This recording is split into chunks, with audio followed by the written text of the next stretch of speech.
Text තියෙන column එකක් කොහොමද ප්‍රයිස් එක වැඩි කරලා වැලියු එක ගන්න කියන එක.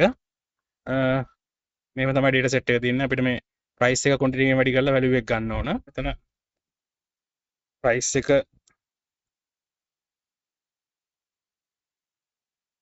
අපි ක්වොන්ටිටි එකෙන් වැඩි කරොත් වැලියු එකක් එනවා. මොකද මෙතන තියෙන්නේ 2 kg කියලා තියෙන්නේ. එහෙම වැඩි වෙන්නේ නැහැ. එහෙනම් අපි ඒක හදන්න නම් අපිට ෆන්ක්ෂන් දෙකක් යූස් කරන්න ඕන. find කියලා ටයිප් කරගන්න. ඊට පස්සේ එයාන find text එක. මොකද්ද අපි හොයන්න යන්නේ? දැන් මම මේක කඩන්න යන්නේ හැම එකක්ම මේ මෙතන තියෙන මේ unit of measure එක තියෙන්නේ ස්පේස් එකකින් වෙන් වෙලා තියෙන නම්බර් එකකින්. එතකොට මම එහෙනම් කියනවා මෙයාට හොයන්න කියලා ස්පේස් එක මුලින්ම.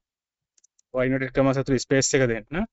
ඊට පස්සේ කමා එක දෙන්න. ඊට පස්සේ find text මොකද්ද මොන ටෙක්ස්ට් එකේද හොයන්නේ? මෙන්න මේ අපි මේ සෙල් එක සිලෙක්ට් කරන්න ඕනේ. ඒ ටෙක්ස්ට් එකෙන් අපි හොයන්නේ. ඊට පස්සේ ඔයා බ්‍රැකට් එක ක්ලෝස් කරන්න.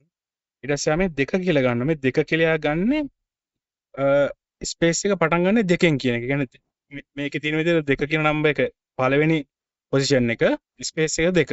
දෙකෙන් පටන් ගන්නවා කියන තමයි කියන්නේ.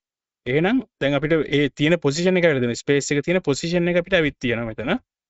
අපි ඒකට තව ෆන්ක්ෂන් එකක් ඇඩ් කරනවා. ඒකට left side එකේ තියෙන numbers ටික ගන්න. එහෙනම් අපි left function එක use කරනවා. left කියලා type කරලා අපි tab එක press කරනවා. ඊට පස්සේ ආගෙනවා text එක. මොකද්ද text එක? අපිට මේකනේ text එක. අපි මේක select කරනවා. ඊට පස්සේ comma එක දෙනවා. අන්න ඊට පස්සේ number කියන එකට තමයි අපි find function එක තියන්නේ. ඊට පස්සේ find function එක අපේ තියෙනවා.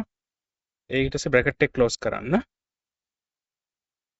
ඊට පස්සේ යන්න දැන් තමයි අපිට මේ දෙක කියන නම්බර් එක ආවේ. ඒ කියන්නේ quantity එක value එක අපි පහලට ඔන්න copy කරලා බලමු මේක. දැක්කද? දැන් අපිට තියෙනවා value එක. ඒ කියන්නේ quantity එකේ value එකක් විතර තියෙනවා. දැන් අපිට පුළුවන් මේක multiply කරන්න.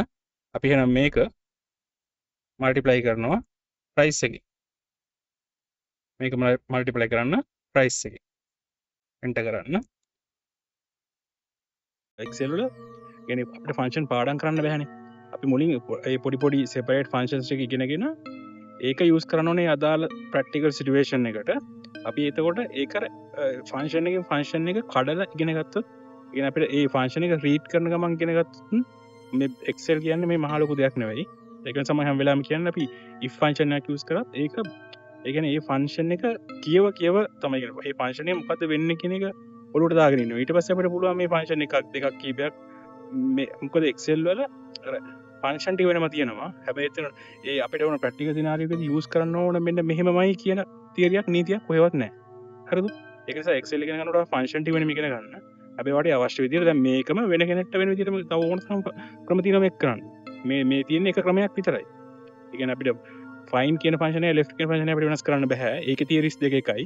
හැබැයි මේකට මේ දැන් අපිට මේ price එක quantity වැඩි කරලා value එක මෙතෙන්ට ගන්න ඕන කියන එකට වෙන ක්‍රම ඕන තරම් තියෙනවා. මෙතන මේ quantity එකේ දෙන kg එක text split කරලා අපිට ගන්න පුළුවන් වෙනම. ඒ කියන්නේ ෆන්ක්ෂන් ගොඩක් තියෙනවා. ඒක නිසා Excel ඉගෙන ගන්නකොට ඔයාලා හැම වෙලාවෙම try කරන්න බේසික් එක ඉගෙන ගන්න. ඊට පස්සේ ඔයා logic එක අනුව read කරලා ඔයාලට ඕන තරම් වලට දාගන්න.